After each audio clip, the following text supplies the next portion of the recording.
Are we at war with nature? Hello and welcome. My name is William. I am a researcher in sociology at the University of Warwick in the UK, and this is a video series around my latest book, Muslims in the Neoliberal Empire, where I talk about how the society colonizes us and what we can do about it. Until the 2020 pandemic, you would not find, even in the UK, lots of Muslims venturing outdoors, going on hikes, trekking, doing all sorts of outdoors activities. For the few who would do so, they would always get questions from their parents, why are you doing this? What's the point of you going out in the rain and the cold?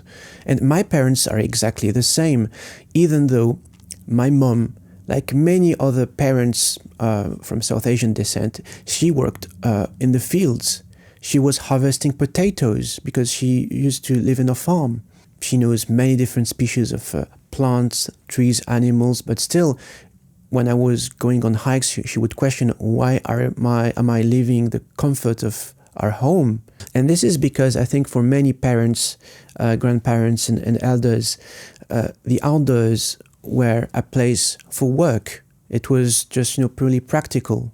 But since the 2020 pandemic, we've seen more and more groups of Muslims venturing outside, going on hikes, visiting national parks, engaging in outdoor activities, to the point where some of these walks in nature have become a commercial activity. People have monetized our relationship to nature. There's this culture of fundraising, climbing mountains for a fundraising, which leads some charities to organize sometimes walks and hikes and journeys to very difficult places in difficult conditions, but with little preparation, little training. When this trend was beginning, lots of people who were experienced hiker they were seeing these things and say, at some point an accident can happen. So in 2022, there's a charity which organized a trek to the K2 base camp. They didn't take the time for people to acclimatize to the high altitude. So what happened is,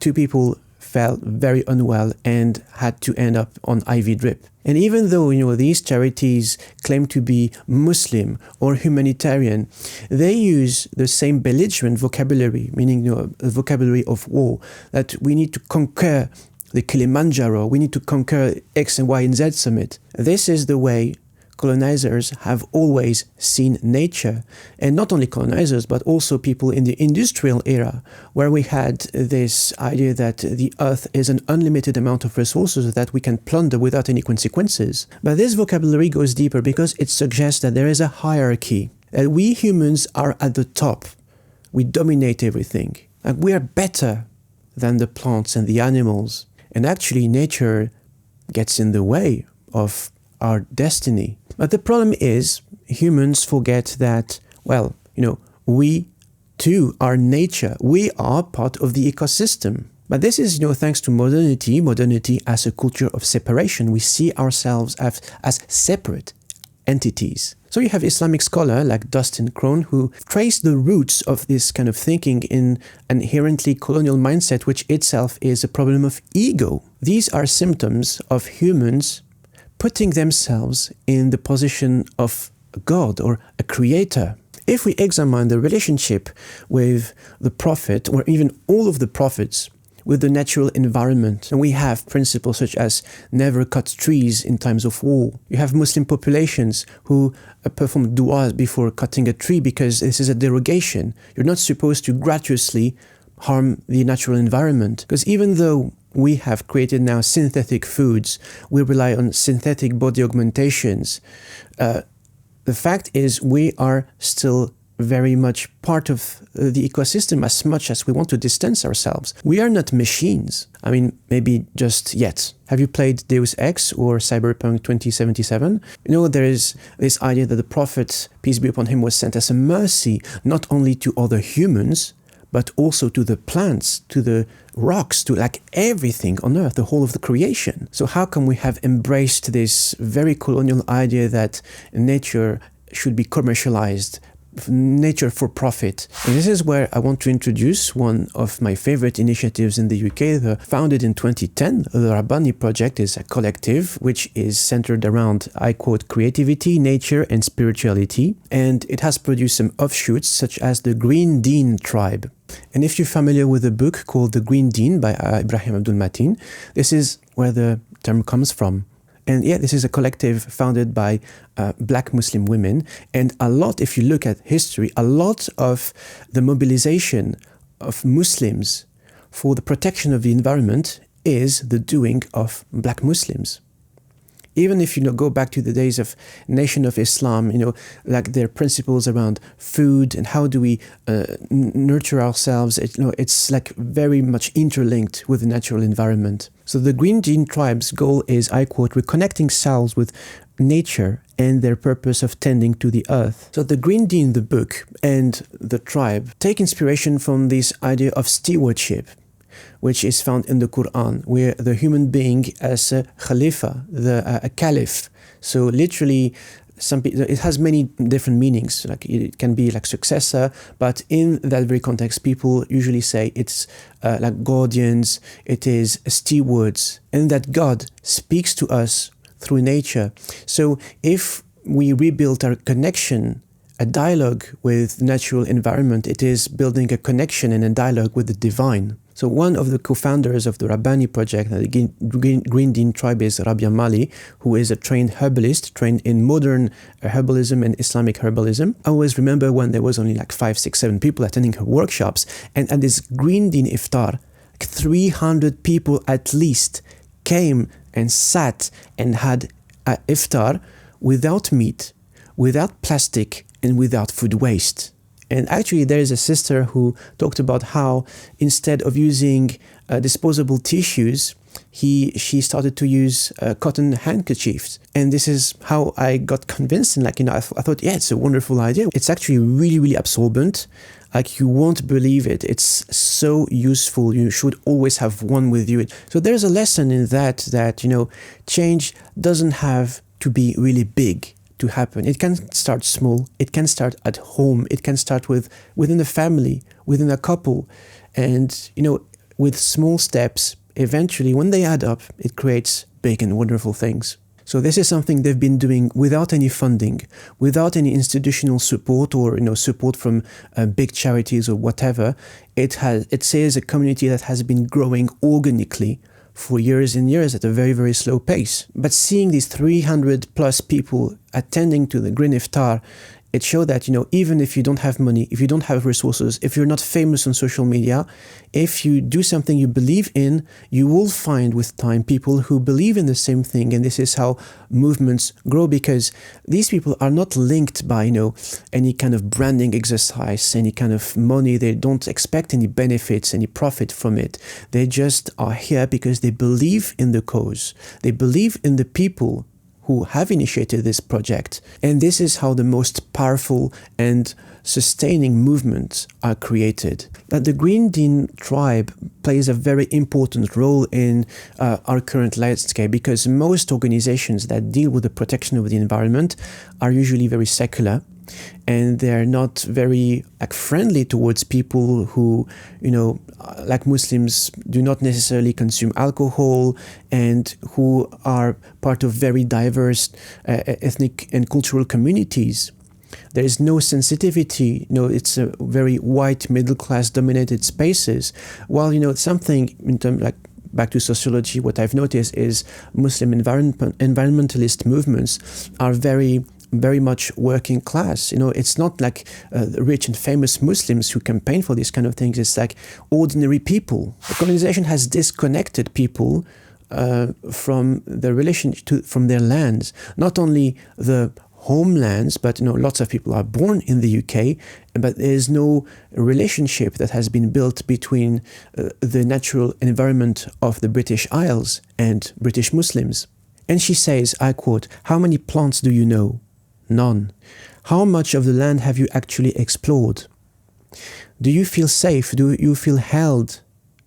Do you feel earthed and grounded in this land? Is this land your masjid? I was born and raised in East London, but there is still a sense of not belonging to this land. My parents come from the Caribbean, and my ancestors were taken from their land in Africa. What we have to do now is just really recreate and redefine our connection to the earth. And this is why she puts the emphasis on the word tribe, because we are in a society that has collectively broken people, broken communities. People are in need of healing, people are in pain. And this is why we see so many ugly things, even from people who identify as Muslim or claim to represent Islam and Muslims. And when there is collective wounds, collective trauma, she argues we need collective healing. The modern society is very individualistic. We are taught to believe that, with the idea of the self-made man, self-made woman, that we can, by ourselves, in a vacuum, succeed, sustain, and have a healthy life. But this is not how humans function. We are social beings, first and foremost. And a lot of the problems we see from, marriage crisis, gangs problems, is because modern society has atomized communities, and which means that there is no intergenerational interactions between people anymore. Young people do not have access to mentorship, support, because everyone is too busy to survive. How many people know the names of their great-grandparents, or even the names of their grandparents? My family is Polish Catholic, but we don't know the names of our grandparents. There was never a tradition of storytelling in my family. Even for simple things, my parents never told me about the mistakes they made, and what could have they done better in life, whether it is within their marriage, whether it is with parenting, whether it is with job search. I had to learn and figure out everything from scratch. There is no tradition of transmission of knowledge. So the Rabbani Project, the Green tribe, is about restoring these very important traditions, like restore the relinking thing. And this is actually, relinking is the key for decolonization, if we listen to decolonial scholars, because ties have been severed. Again, modernity, culture of separation. We have been separated from everything, atomized, turned into individuals. How do we reconnect with, our elders, our siblings, our children, even, our brothers and sisters? The Ummah is completely divided. How do we rebuild these connections? And then, of course, how do we root ourselves in the present, in the land we are on? And one of the most eye-opening things Rabia ever told me, it was in a workshop, so she said it not to me personally, but to everyone. You can experience nature even if you are in the middle of the city, on the tube, on the train. Close your eyes and breathe. And I was wondering, how does it work? How am I supposed to feel nature, in that environment? And this is when she reminded us that we humans are nature. So if we want to experience nature, we can just, close our eyes, focus on our bodies, our breathing, because we are a manifestation of nature. We are the part of the creation. And, there's a reason why walking in nature has been recommended in so many therapies. If we are trekking and walking in nature, we are at the same time walking within ourselves. We are facing things that are way bigger than us and what we can imagine. The scale of things, when you look at mountains, when you look at grassy plains, deserts, and it's a whole different reality, it's a whole different universe. It creates, actually, these conditions create a feeling that we call awe, and that science struggles to figure out what's the purpose of awe, from an evolutionary or physiological perspective. It's that feeling of being part of something bigger than ourselves, that extends beyond the limits of the visible or the tangible. And one thing is almost certain, is it is that feeling of awe that humans have been feeling that makes us spiritual beings, that we are able to imagine and a reality that extends beyond the visible and the tangible. Even if it was not the land of our parents or ancestors, it is now the land we live on, we work in, and we have a duty of stewardship towards it.